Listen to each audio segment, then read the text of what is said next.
Nah, pembahasan utama kita kali ini pemirsa adalah terkait dengan logam kuning atau emas yang kian bersinar mencapai kisaran $2.400 Amerika Serikat per troy ounce. Adapun harga logam mulia antam berada pada kisaran Rp1.400.000 per gram.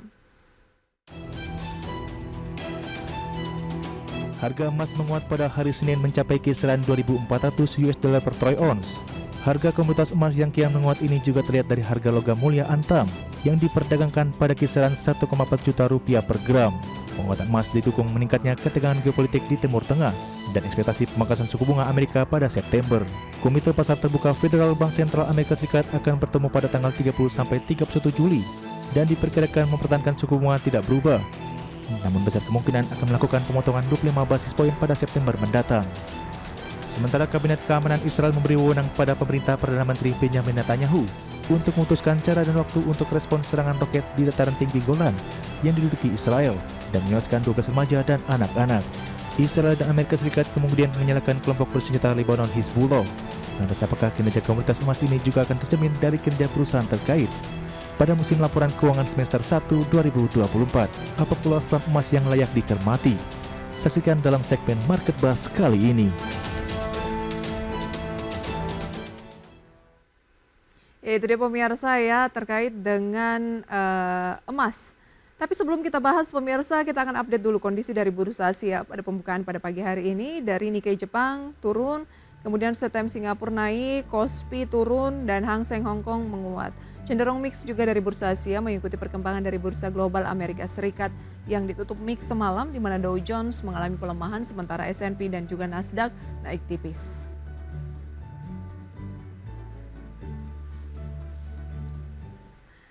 Ya pemirsa, harga emas yang kian bersinar sejauh mana ini patut dicermati dan memberikan efek terhadap kinerja ataupun juga saham dari saham-saham yang terkait dengan emas. Kita akan berbincang pada pagi hari ini bersama dengan Mas Eza Ridho Ibnu Tama, Interim Head of Research Henan Putirai Sekuritas. Selamat pagi Mas Eza.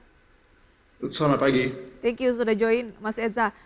Harga emas atau komoditas emas saat ini berada di kisaran 2.400-an. Tadi kita update di informasi di segmen sebelumnya mengenai harga komoditas sudah lebih dari $2.400 Amerika Serikat per troy ounce. Nah, sejauh mana ini akan terus berlanjut mengingat dari dalam negeri yang biasa menjadi acuan itu emas antam 1 gramnya juga sudah berada di angka Rp1.400.000.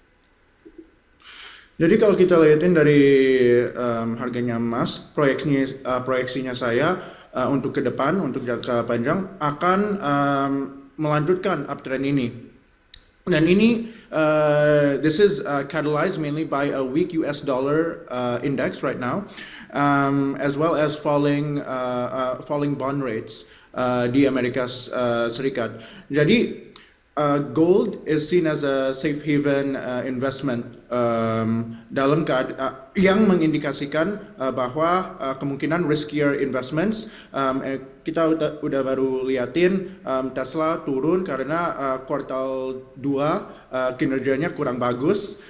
Nvidia kemungkinan kelihatannya sudah overbought ya. Jadi orang-orang mulai liatin those riskier investments such as stocks and dengan interest rate the Fed yang kemungkinan akan dipotong di September ini. It could make people more geared towards a more safer alternative, which is gold. Oke, karena gold ini kan safe haven begitu ya. Dan ketika misalnya ada risiko terlihat dari pasar saham, akan beralihlah ke yang dianggap risikonya lebih rendah, yaitu emas. Apalagi laporan keuangan dari emiten teknologi raksasa di Wall Street sendiri kan belum semuanya rilis. Pekan ini ada beberapa seperti Apple, Microsoft, Meta juga yang akan dilihat mungkin kinerjanya apakah masih oke sesuai dengan ekspektasi, di atas itukah, agar bisa kelihatan rally-nya yang sudah berlangsung beberapa kali ini apakah akan berlanjut atau justru terjadi aksi ambil untung begitu ya Mas Eza, apalagi juga akan ada pertemuan dari The Fed. Baik, lantas dengan aksi beli ke saham-saham terkait dengan emas ini ada juga nggak terlihat atau ada korelasi yang kuat dari pergerakan harga komoditasnya ke saham terkait emas atau belum saat ini Mas Eza? Ada korelasi terkait operationalnya. Soalnya kalau kita lihatin dari segi pertambangan, kalau harga emas ada beberapa tambang yang memang butuh emas di atas sekitar harga mungkin 2000 and then it's going to be more viable in order to be mined and more profitable. Ya intinya untungnya lebih besar, marginnya lebih besar. And now we get to see some of those mines in action. Seperti ARCI, yang kemarin harga tahun lalu dan 2022, untungnya itu kurang bagus. Soalnya harga emas did not make it viable for them to operate. Tapi sekarang dengan harga emas yang sudah mencapai all-time high, Archie's mines actually become more profitable and more viable in order to operate. And memang ada insentif untuk mereka operate juga. Soalnya harga emas memang bikinin asetnya mereka lebih dinaksirkan. But we shouldn't look at the mines yang emas harus di atas a certain price in order to operate. There are other stocks yang memang lebih dilayak untuk dibeli seperti Bumi Minerals. Jadi Archie ini semacam apa ya, spekulasi lah menanti apakah kinerjanya benar-benar sesuai dengan proyeksi akan achievable. Tapi yang lebih pasti Anda lebih ke Bumi Minerals, seperti itu? Betul. Bumi Minerals sama Merdeka Copper Gold. Soalnya mereka udah running. Dan mereka udah running meskipun harganya gold itu yang nggak terlalu atraktif 2 tahun lalu. Kita itu nggak bisa, we cannot really expect much from mines yang emas harus di atas certain price level in order for them to be profitable. Mendingan harus liatin tambang-tambang yang lebih low untuk achieve that level of profitability and performance. Oke, contohnya? Contohnya ya yang tadi saya bahasin seperti Archie, yang you have to be at around 2,000 in order $2,000 per troy ounce in order to be more profitable and in order for the asset to be more attractive to produce positive cash flow. Berarti perkembangan dari Archie atau peluang kenaikan dari Archie dari segi kinerjanya masih terbuka lebar dibandingkan dengan MDKA ataupun BRMS, seperti itu? Ya. Oke, jadi kalau sahamnya lebih menarik yang mana? Misalnya kita ingin melakukan pembelian, Anda lebih sarankan yang mana, Mas Eza? Kalau Archie? kita lihat untuk saat ini Archie itu memang masih spekulatif. Mendingan kalau kita itu harus pilihin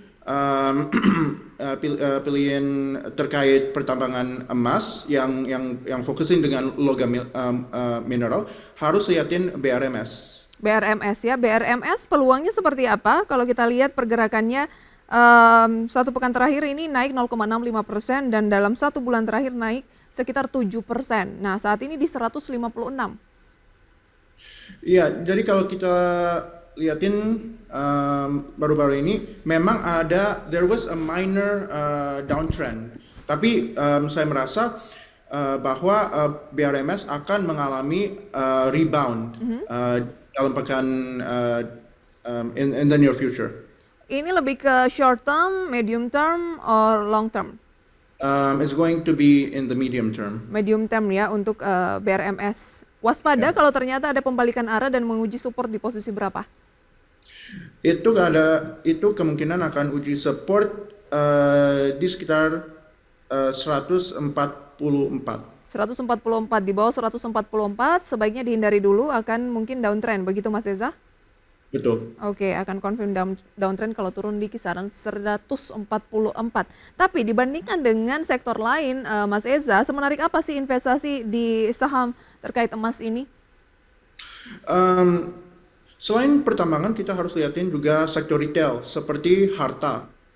harta, dan kalau kita bisa juga liatin juga Antam yang juga mungkin production volume-nya mereka itu kecil, tapi kita harus liatin Antam lebih servicing ke smelter dan purification. So their sales volume is actually much more thicker than their production volume. Tapi menurut saya yang lebih potensi naik, soalnya market cap-nya masih kecil and there's a potential upside, itu HRTA. HRTA. Ya, HRTA itu lagi fokusin dengan retail, and they seem to be much more aggressive in their expansion juga. Baik. Dengan kenaikan toko, kenaikan the number of their stores and pop-up stores. I think that's going to be really attractive, especially in the third and fourth quarter. Baik, karena ini kan dia lebih bergerak kepada perdagangan, khususnya perhiasan begitu ya. Tapi kalau ngomongin soal likuiditas, ini kan terkadang yang jadi persoalan ya. Seperti apa Anda melihat likuiditas dari HRTA? Cukup liquid nggak saham ini? Kalau kita lihat mungkin di 2022 ya, 2022 HRTA itu kurang menarik dan kurang liquid.